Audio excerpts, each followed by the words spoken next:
Até porque você tem isso, essa marca dessa intensidade sua.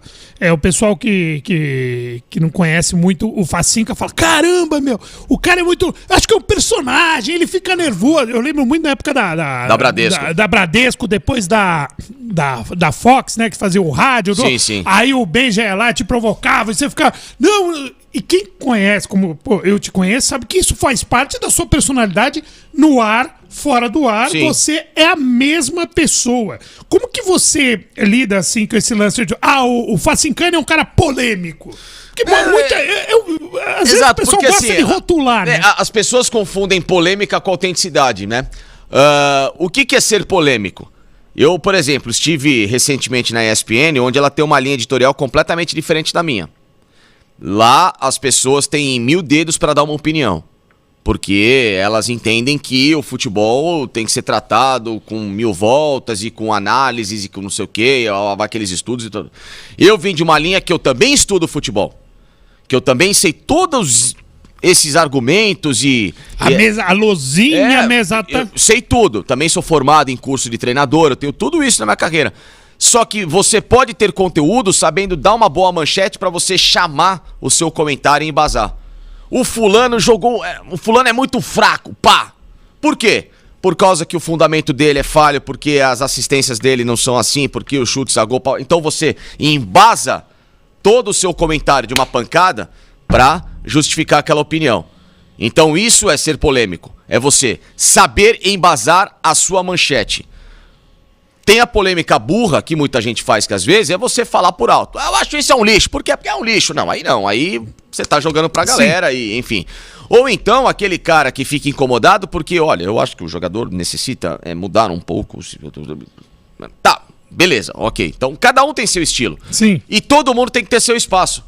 Né? A polêmica burra tem que ter o espaço dela, a polêmica com abrangência tem que ter o espaço dela, e até quem faz análise mais profissional tem que ter a análise dele. O que não pode é você achar que esse lado aqui é melhor que esse, porque esse aqui tem, digamos, uma popularidade maior quando ele vai se portar diante de uma informação, né? Que é a grande rixa que existe, o lado professoral contra o lado dos polêmicos, vamos colocar assim, que é o lado que eu me considero. Só que ser polêmico, repito, não é ser uma pessoa que você fala pra aparecer. Eu nunca falei pra aparecer, eu não preciso disso. Não, eu falei, como eu já te conheço, e eu te conheci em 2015, 7 anos, sim.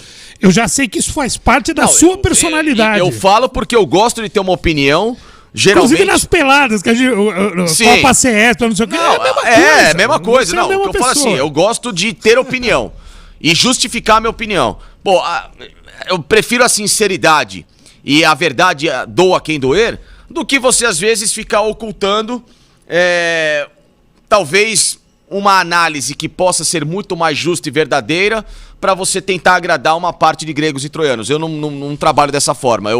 Enfim, é igual como diz a Bíblia, né? Ou quente ou frio, morno nunca. Ah, entendi. Até porque, então, pelo que eu tô entendendo, o lance da ESPN foi um lance de linha editorial. Porque você não é... Sim. Não é que você era da Fox, né? Na fusão da Disney. E na Fox tinha tudo a ver. Né? O seu jeito, a sua personalidade, a sua análise, porque tinham outras pessoas que tinham, não o mesmo perfil, mas alguns perfis parecidos, esse lado mais autêntico. E eu digo até mais popular. Que eram duas emissoras completamente diferentes. Duas emissoras completamente diferentes. Eu lembro que eu assistia muito, e até mandavam as mensagens e tal, do Fox Rádio, que era um programa na hora do almoço, popularzão, que todo mundo falava ali, não sei o quê, discutia, batia a boca, não sei o quê, e o pessoal parava pra ver. Sim. E o lance da ESPN, eu acho que é um outro público, que é aquela galera, eu não digo outro público, mas, de repente, uma linha editorial dos caras mais flat, mais clean. Sim. Os caras param a mesinha e não sei o quê, e não sei o quê. E aí, na fusão, alguns profissionais com essa característica, com você, Sormani, acabaram sendo absorvidos lá e deu um pouco dessa química nova, né? Essa química nova, que seria um tempero. O normal seria, dar uma liga que é um tempero no negócio, né? Mas é o que eu falo. eu sempre quis trabalhar na ESPN porque desde moleque era a primeira TV que você assistia de futebol internacional, era que eu sempre estudei, me embasei e sou muito grato pela minha passagem por lá. Foram 2 anos maravilhosos. Maravilhosos, independentemente da minha saída ter sido uma saída por divergência de ideias e também de contestação de relatório e tudo mais, eu tive um aprendizado enorme lá dentro. Eu aprendi com muitas pessoas lá dentro e tem muita gente boa lá dentro, como em qualquer outro lugar também tem gente que você não faz mais questão, entendeu? Como na Fox também, muita gente não faço mais questão e como outras pessoas eu sinto muita saudade. Todo lugar é assim, entendeu? Todo lugar você tem seu aprendizado e você vai puxar. Então, o fato de eu ter trabalhado primeiro na Fox nunca me inibiu de um dia querer também conhecer, né, e realizar esse sonho de trabalhar na ESPN como eu consegui. Então eu trabalhei nas 2 emissoras, né? A Fox me chamou primeiro na época, que foi quando eu deixei a Bradesco, a Rádio Bandeirantes, Sim. E depois eu fui trabalhar na ESPN absorvido nessa fusão. Até porque muita gente saiu, né? Quando teve a fusão da Fox, muita gente saiu e você acabou. Eu fiquei absorvido, até porque eu morava em São Paulo, e assim as coisas aqui em São Paulo na maioria das vezes, então obviamente que isso facilitou também no trâmite, mas enfim. Mas eu sou muito grato a tudo, ao que o Fox Sports Rádio me projetou, ao que a própria Fox me projetou, depois essa absorção pela ESPN, o meu tempo de trabalho por 2 anos, pessoas muito incríveis com as quais eu consegui ter uma convivência dentro da ESPN, que vou levar um respeito eterno para muito tempo, e cara, e as coisas infelizmente se encerraram antes do fim do meu contrato, porque, sabe, em algum momento você, por mais que tente realizar e esteja realizando esse sonho como foi o meu caso, você começa também a enxergar situações que você fala, puxa, talvez acho que daqui para frente não é bem assim que eu esperava, eu acho que algumas coisas podem ser diferentes, então você vai começando a maquinar situações que talvez esse rompimento pudesse vir em algum tempo que se eu tivesse permanecido aconteceria, sei lá, daqui 1 ano, 2 anos, não sei, entendeu? Talvez só antecipou, entendeu? Então as coisas acontecem naquele momento certo para um aprendizado ali, para que a gente possa depois também se reinventar ou até redescobrir e tirar algumas amarras que eu tinha em relação a esse medo de, será que eu tenho que viver só por uma empresa, como eu tinha um contrato de exclusividade, o que será que é a internet? Será que dá para se arriscar nesse mundo? Será que esse mundo consegue me projetar? Será que as pessoas conseguem me abraçar? Será que de fato eu tenho esse carinho todo que muitas vezes a gente vê nas redes sociais, mas é que quando você às vezes fica sozinho as pessoas acabam sumindo, e na verdade foi muito pelo contrário, né? Quando eu saí no dia seguinte, o mundo me abraçou e as coisas viraram, foi um negócio muito legal. Eu fiquei muito feliz. Eu tive a notícia da sua saída e eu vi logo em seguida esse carinho, essa galera e convites e tudo mais, e foi muito legal. E eu queria falar desse pós-ESPN, que você, aí a gente tá falando de jornalista esportivo, se identificar com o time, você entrou num canal basicamente de Palmeiras sim. Tal, e não sei o quê. Como é que foi isso? Foi logo em seguida, né? Foi muito esquisito, porque foi assim... 1 mês antes da minha saída foi quando eu fiz aquele comentário sobre o Cuca, que eu não concordei com ele ficar ironizando o Abel Ferreira do Palmeiras, tá? E não é porque foi o Abel, não. Eu dei um comentário ali... Porque teve já tem um negócio agora antes de ficou marcada aquela história de falar do dessa lá, nova né? etapa. O Cuca e o Abel é uma rusga já que já vem, eles já vêm se batendo já há tempo, o Cuca, né? Ele tem rusga com muita gente, né? Ele é um cara que eu me julgo, assim, que eu julgo ser muito seguro no futebol pela capacidade que ele tem. Ele é muito bom técnico pra ter essa insegurança toda com algumas situações, né? Se ele fosse, inclusive, até mais centrado, ele estaria hoje na seleção brasileira, como o nome dele foi especulado ano passado, inclusive, né? Eu não tenho nada contra ele pessoalmente, eu só acho que algumas atitudes deles não condizem com o que é a vivência dele no futebol e com aquilo que, de fato, se deve colocar como um técnico mais equilibrado e de renome de ponta, né? Então, eu dei aquele comentário com argumentos em relação a muitas coisas que ele falou do Abel, e que se fosse contra o técnico também faria o mesmo comentário, porque lógico, as pessoas associam o cara, por ser palmeirense, defendeu o Abel Ferreira, então o Abel tinha dado um cutucão quando ele ganhou com 1 a menos. Pior é que não foi um cutucão, cara. As pessoas levaram isso como um cutucão e o Cuca caiu. Foi vendido como um cutucão. Mas o Abel falou de futebol, é isso que eu falo, Torto. O Abel virou na coletiva e falou assim, poxa, a hora que o Cuca rever esse jogo, porque perguntaram, como é que você ganhou com 2 a menos desse super Atlético? Ele falou, poxa, a hora que o Cuca ver o jogo, ele vai entender que o time dele tava atacando só pelos lados. E o meu meio campo tava mais frágil, talvez se ele me atacasse por dentro, eu tinha perdido.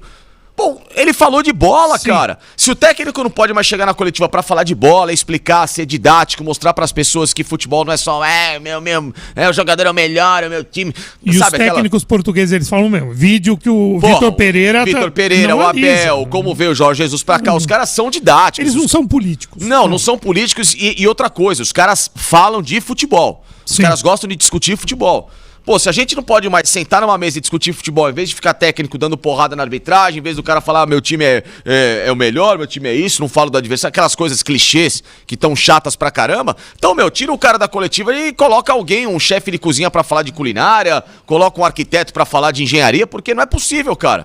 Sabe, se a gente tá cornetando que um cara explique como que ele ganhou um jogo, acabou, cara. E aí o Cuca, pra contextualizar, o Cuca fez o quê? Comprou a ideia, e aí ele falou que... Comeu a pilha.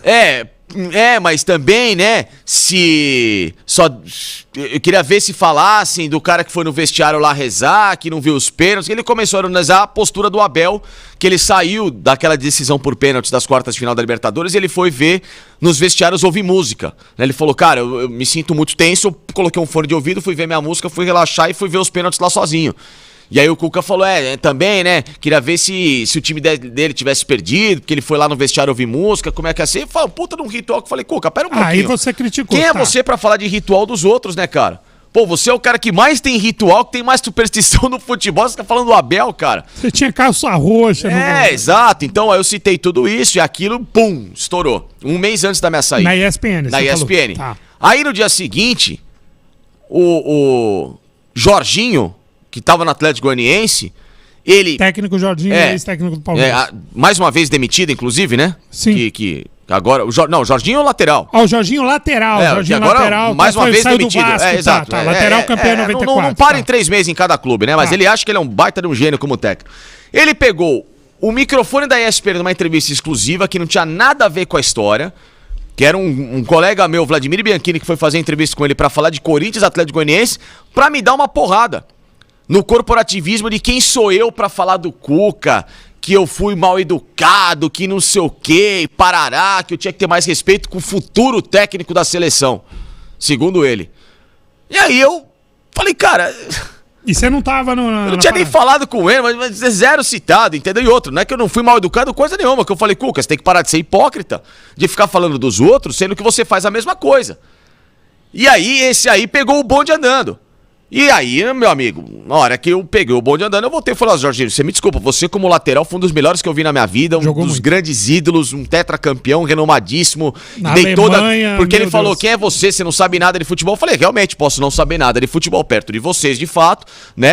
Aí eu comecei a dar ficha corrida dele, porque é uma ficha que eu conheço, porque eu analisei o futebol, que eu estudei a carreira dele como lateral, que foi impecável, um precursor de Bundesliga, campeão alemão no Bayern Munique, fez parte de um time que fez base campeão de Copa da UEFA, Falei, só que tudo isso que você tem como jogador, como treinador, a sua única passagem de relevância foi ser auxiliar do Dunga. Então, quando você deixar de ser auxiliar do Dunga pra ser um treinador de fato, aí você pode contestar uma pessoa.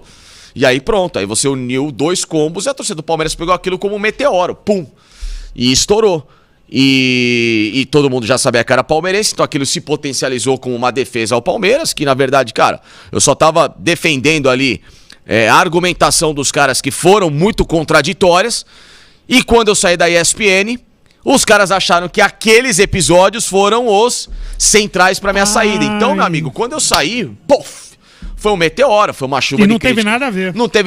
Não teve nada a ver. A minha saída foi uma contestação de um relatório muito injusto de uma transmissão que falaram que o cara conectou atrasado, que não sei o quê. E foi uma baita de uma balela. Eu fui contestar isso que era completamente injusto, e essa contestação lá dentro, ela se tornou um problema, né? Você não pode mais contestar, e aí levaram o caso acima e preferiram encerrar o vínculo e tá tudo certo, tá bom, eles pensam assim, sorte pra ESPN e eu vou seguir minha vida aqui. Certo.